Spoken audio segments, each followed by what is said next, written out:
ಚಿಕ್ಕಬಳ್ಳಾಪುರ ನಗರದ 6ನೇ ವಾರ್ಡ್ನ ಮುನಿಸಿಪಲ್ ಬಡಾವಣೆಯಲ್ಲಿ ಈ ಘಟನೆ ಬೆಳಕಿಗೆ ಬಂದಿದೆ. ಸ್ಥಳೀಯರ ಮಾಹಿತಿ ಪ್ರಕಾರ ಕಳೆದ ಸುಮಾರು 8 ತಿಂಗಳಿಂದ ಈ ಐಷಾರಾಮಿ ಕಾರು ಒಂದೇ ಸ್ಥಳದಲ್ಲಿ ನಿಂತಿದ್ದು ಅದರ ಬಳಿ ಯಾರೂ ಸುಳಿಯದಿರುವುದು ಅನುಮಾನಗಳನ್ನು ಮತ್ತಷ್ಟು ಹೆಚ್ಚಿಸಿದೆ. ಇನ್ನು ವಾಹನದ ಮೇಲೆ ಧೂಳು ಹಾಗೂ ಕಾರಿನ ಸುತ್ತಲೂ ಗಿಡಗಟ್ಟಲೆ ಬೆಳೆದಿರುವುದು, ನಂಬರ್ ಪ್ಲೇಟ್ ಇಲ್ಲದಿರುವುದು ಕಂಡುಬಂದಿದೆ. ಈ ಕಾರನ್ನು ಯಾವುದೇ ಅಹಿತಕರ ಚಟುವಟಿಕೆಗಳಿಗೆ ಬಳಸಿರುವ ಸಾಧ್ಯತೆ ಇದೆಯೇ ಅಥವಾ ಯಾವುದಾದರೂ ಪ್ರಕರಣಕ್ಕೆ ಸಂಬಂಧಿಸಿದ ವಾಹನವನ್ನ ಇಲ್ಲಿ ತಂದು ಬಿಟ್ಟು ಹೋಗಿರುವರೇ ಎಂಬ ಪ್ರಶ್ನೆಗಳು ಸಾರ್ವಜನಿಕರಲ್ಲಿ ಮೂಡಿವೆ.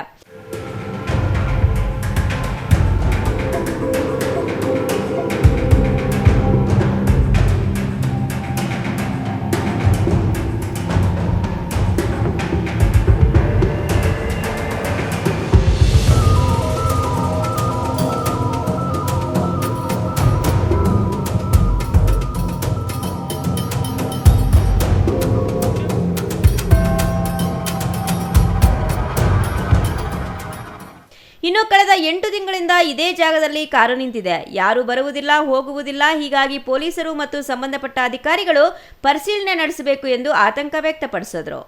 ನನ್ನ ಹೆಸರು ಸುಲ್ತಾನ್ ಅಂತ. ಇದು municipal layout 6th cross Chikkaballapur. ಈ ಕಾರ್ ಸುಮಾರು ಬಂದು ಒಂದು ನವಂಬರ್ ತಿಂಗಳಲ್ಲಿ ಬಂದಿದ್ದು. ಸುಮಾರು 8 ತಿಂಗಳಾಯಿತು. ಖಾಲಿ ಇತ್ತು. ಎಲ್ಲರೂ ಪಾರ್ಕಿಂಗ್ ತೊಗೊಂಡು ನಿಲ್ಲಿಸ್ತಾರೆ, ತೊಗೊಂಡು ಹೋಗ್ತಾರೆ. ಅವ್ರವ್ರ ಗಾಡಿಗಳು ಅಕ್ಕಪಕ್ಕ ಮನೆಯವರು ಖಾಲಿ ಜಾಗ ಅಂತ ನಿಲ್ಲಿಸ್ತಾರೆ. ಈ ಕಾರ್ ಬಂದು ಸುಮಾರು 8 ತಿಂಗಳಿಂದ ಇಲ್ಲೇ ನಿಂತಿದೆ. ಯಾರು ತೊಗೊಂಡು ನಿಲ್ಲಿಸಿದಾಗ ಚೆನ್ನಾಗಿತ್ತು, ಕಾರು ವೀಲ್ ಇತ್ತು, ನಂಬರ್ ಪ್ಲೇಟ್ ಇತ್ತು, ಏನೋ ಅಬ್ಸರ್ವ್ ಮಾಡಿಲ್ಲ.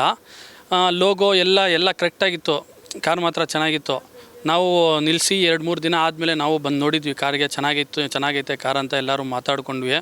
ಮತ್ತು ಒಂದು 2-3 ತಿಂಗಳ ಹಿಂದ್ಗಡೆ ವೀಲ್ಗಳು ಬಿಚ್ಕೊಂಡು ಹೊಟ್ಟೋಗ್ಬಿಟ್ಟಿದ್ದಾರೆ. ಲೋಗೋ ಇಲ್ಲ. ಈ ಕಾರ್ ಬಂದು BMW ಸ್ಪೋರ್ಟ್ ಕಾರ್. ಇದು ಐಷಾರಾಮಿ ಕಾರು. ಯಾರೋ ದುಡ್ಡಿರೋರೇ ತೊಗೊಂಡಿರೋದು. ಇದು ಏನಕ್ಕೆ ನಿಲ್ಲಿಸಿದ್ದಾರೆ ಅಂತ ನಮಗೂ ಗೊತ್ತಿಲ್ಲ. ಏನಾದರೂ ಒಂದು ಅಫೆನ್ಸ್ ಆಗೈತೋ, ಏನಾದರೂ ಒಂದು ಆಕ್ಸಿಡೆಂಟ್ ಆಗೈತೋ, ಅದಂತೂ ವಿಷಯ ನಮ್ಗೆ ಗೊತ್ತಿಲ್ಲ. ಈ ವಿಷಯವನ್ನು ಪೊಲೀಸ್ ಡಿಪಾರ್ಟ್ಮೆಂಟಿಗೆ ಗೊತ್ತಿಲ್ವೋ ಅದು ಕೂಡ ನಮಗೆ ಗೊತ್ತಿಲ್ಲ. ಈ ವಿಷಯನ ಪೊಲೀಸ್ ಡಿಪಾರ್ಟ್ಮೆಂಟ್ ಅವ್ರು ಏನೈತೋ ತೊಗೊಂಡು ಇದು ಮಾಡಬೇಕು. ನಮಗೂ ಅಕ್ಕಪಕ್ಕ ಇರ್ತೀವಿ. ಏನಾದರೂ ಅಫೆನ್ಸ್ ಆಗಿದ್ದರೆ ನಮಗೂ ಸ್ವಲ್ಪ ಭಯ ಆಗುತ್ತೆ. ಯಾಕಂದರೆ ಮಕ್ಕಳು ಹೆಂಗಸಿರ್ತಾರೆ, ಲೇಡೀಸ್ ಇರ್ತಾರೆ, ಮಕ್ಕಳಿರ್ತಾರೆ ಮನೆಯಲ್ಲಿ. ನಮಗೂ ಸುಮಾರು ದಿವಸಗಳಿಂದ ಇಲ್ಲೇ ನಿಂತಿದೆ ಕಾರ್. ಅದಕ್ಕಿಂತ ಸ್ವಲ್ಪ ನಮಗೂ ಭಯ ಆಗ್ತಾಯಿದೆ. ನಮ್ಮ ಪೊಲೀಸ್ ಡಿಪಾರ್ಟ್ಮೆಂಟ್ ಅವ್ರಿಗೆ ವಿನಂತಿ ಏನಂದರೆ ಇದ್ರ ಬಗ್ಗೆ ಸ್ವಲ್ಪ ಗಮನ ತಗೋಬೇಕು. ಸರ್, ಇದು ನಮ್ಮ ಮನೆ ಪಕ್ಕದಲ್ಲಿ ಒಂದು ಕಾರ್ ನಿಲ್ಲಿಸಿದ್ದಾರೆ. ಸುಮಾರು ಒಂದು 6 ತಿಂಗಳದಿಂದ ನಿಲ್ಲಿಸಿದ್ದಾರೆ. ಲಾಸ್ಟ್ ಮಂತ್ ಎಲ್ಲ ಟಯರ್ಸು ಅದೆಲ್ಲ ತೊಗೊಂಡು ಹೋಗಿದ್ದಾರೆ. ನಮ್ಮ ಮನೆ ಪಕ್ಕದಲ್ಲಿ ಏನಕ್ಕೆ ನಿಲ್ಲಿಸಿದ್ದಾರೆ? ಇದು ಮುನ್ಸಿಪಲ್ ಲೇಔಟ್ 9th ಕ್ರಾಸ್. ನಮ್ಮ ಮನೆ ಪಕ್ಕದಲ್ಲಿ ಖಾಲಿ ಜಾಗದಲ್ಲಿ ನಿಲ್ಲಿಸಿದ್ದಾರೆ. ಏನಕ್ಕೆ ನಿಲ್ಲಿಸಿದ್ದಾರೆ ಅಂದ್ಬಿಟ್ಟು ನಮ್ಮ ಪ್ರಶ್ನೆ ಇದೆ ಸರ್. ಏನಾದರೂ ಅದರಲ್ಲಿ ಮೇ ಬಿ ಆಕ್ಸಿಡೆಂಟೋ ಏನಾದರೂ ಆಗಿದೆಯೇನೋ ನಮ್ಗೆ ಆತಂಕ ಇದೆ. ಅದಕ್ಕೆ ನಾವು ನ್ಯೂಸ್ ಕೊಟ್ಟಿದ್ದೀವಿ. ಜನವಸತಿ ಪ್ರದೇಶದಲ್ಲಿ ಗುರುತು ಇಲ್ಲದ ವಾಹನ ದೀರ್ಘಕಾಲ ನಿಲ್ಲಿಸಿರುವುದು ಭದ್ರತಾ ದೃಷ್ಟಿಯಿಂದ ಆತಂಕಕ್ಕೆ ಕಾರಣವಾಗಿದೆ. ಯಾವುದೇ ಅನಾಹುತ ಸಂಭವಿಸುವ ಮುನ್ನ ಸಂಬಂಧಪಟ್ಟ ಇಲಾಖೆ ಅಧಿಕಾರಿಗಳು ಹಾಗೂ ಪೊಲೀಸ್ ಇಲಾಖೆ ಸ್ಥಳಕ್ಕೆ ಭೇಟಿ ನೀಡಿ ವಾಹನ ಕುರಿತು ಸಮಗ್ರ ಪರಿಶೀಲನೆ ನಡೆಸಬೇಕೆಂದು ಸ್ಥಳೀಯರು ಒತ್ತಾಯಿಸಿದ್ದಾರೆ. ಸರ್ ನಮಸ್ಕಾರ. ನಮಗಿಲ್ಲಿ ಯಾವುದೋ ಒಂದು ಕಾರು ಬೇನಾಮಿ ಕಾರು ಬಂದು ನಿಲ್ಲಿಸಿದ್ದಾರೆ. ಸುಮಾರು ಒಂದು 10 ತಿಂಗಳಿಂದ ಆಯ್ತು ಇಲ್ಲಿ. ನಾವು ಅಕ್ಕಪಕ್ಕ ಮನೆಗಳವರೆಗೆ ನಮಗೆ ಭಯ ಆಗುತ್ತೆ. ಇಲ್ಲಿ ಇವ್ರಿಗೆ ಕೌನ್ಸಿಲರ್ಗೂ ಹೇಳಿದ್ವಿ, ಮುನ್ರಾಜ್ಗೆ. ಅವರೇನು ಇದೇ ಮಾಡಲಿಲ್ಲ. ಅದಕ್ಕೆ ಇದನ್ನೇನಾದರೂ ಒಂದು ಪೊಲೀಸ್ನವ್ರಿಗೆ ಹೇಳಿ ಅದನ್ನು ಎತ್ತಿಸಿದ್ರೆ ಕಂಪ್ಲೇಂಟ್ ಕೊಟ್ಟು ಅಂತಂದು ಹೇಳಿದ್ವಿ. ಅವರೇನು ಆಕ್ಷನ್ನೇ ತಗೊಂಡಿಲ್ಲ. ಅದಕ್ಕೆ ಅಲ್ಲ, ಅವ್ರಿಗೆ ಹೇಳಿದ್ವಿ ಕೊಡ್ರಿ ಅಂತಂದೆ, ನಾವು ಕೊಟ್ಟಿಲ್ಲ ಅಂತಂದು. ಯಾರಾದರೂ ಕಳ್ಳರು ಬರ್ತಾರೆ, ಇದು ಮಾಡ್ತಾರೆ. ಈಗ ನಮಗೂ ಭಯ ಆಗುತ್ತಲ್ಲ, ಯಾವ್ಯಾವ ತಂದು ನಿಲ್ಸಿದ್ರೆ ಗಾಡಿಗಳು. ಅದಕ್ಕೇನೇ ಹೇಳ್ತಾ ಇರೋದು. ಗೊತ್ತಿಲ್ಲ ಸರ್.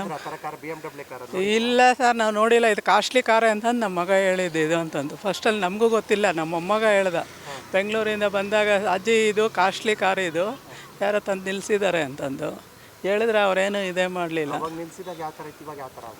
ಇಲ್ಲ, ಎಲ್ಲ ಅದೇ ಟೈರ್ಗಳೆಲ್ಲ ಬಿಚ್ಕೊಂಡು ಹೊಟ್ಟೋಗಿದ್ದಾರೆ. ಇನ್ನೇನು ಮಳೆ ಫಸ್ಟ್ ಚೆನ್ನಾಗೇ ಇತ್ತು. ಅದು ಕವರೆಲ್ಲ ಹಾಕಿದ್ರು. ಆಮೇಲೆ ಕವರೆಲ್ಲನೂ ಗಾಳಿ ಕೊಟ್ಟೋಗಿತ್ತು, ಇದಾಗಿತ್ತು. ಆದರೆ ಬಂದು ಫೋಟೋಗಳೆಲ್ಲ ತೆಗಿತಾಯಿದ್ರು ಹುಡುಗರು. ಅದು ಕಾರ್ ಚೆನ್ನಾಗೈತೆ ಅಂತಂದೇಳಿ. ಅದು ನಮಗೆ ಅನುಮಾನನೇ. ಅದು ಯಾರೋ ತಂದು ನಿಲ್ಲಿಸ್ಬಿಟ್ಟು ಹೊಟ್ಟೋಗಿದ್ದಾರೆ. ಸ್ವಂತದವ್ರು ಅದು ಅಲ್ಲ. ಅದು ಸುಮಾರು ಒಂದು 10 ತಿಂಗಳಿನೂ ಆಯ್ತಾ ಇದು ಇಲ್ಲಿ. ಭಯ ಆಗುತ್ತೆ ರಾತ್ರಿ ಟೈಮು ನಮಗೆ.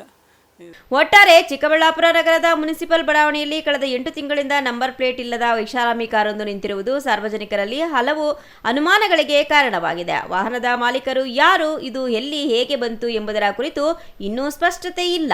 ಸಂಬಂಧಪಟ್ಟ ಅಧಿಕಾರಿಗಳು ಶೀಘ್ರ ಕ್ರಮ ಕೈಗೊಂಡು ಸಾರ್ವಜನಿಕರ ಆತಂಕಕ್ಕೆ ತೆರೆ ಎಳೆಯಬೇಕಾಗಿದೆ. ತೋಡನಹಳ್ಳಿ ರಮೇಶ್, ಸಿಟಿವಿ ನ್ಯೂಸ್, ಚಿಕ್ಕಬಳ್ಳಾಪುರ.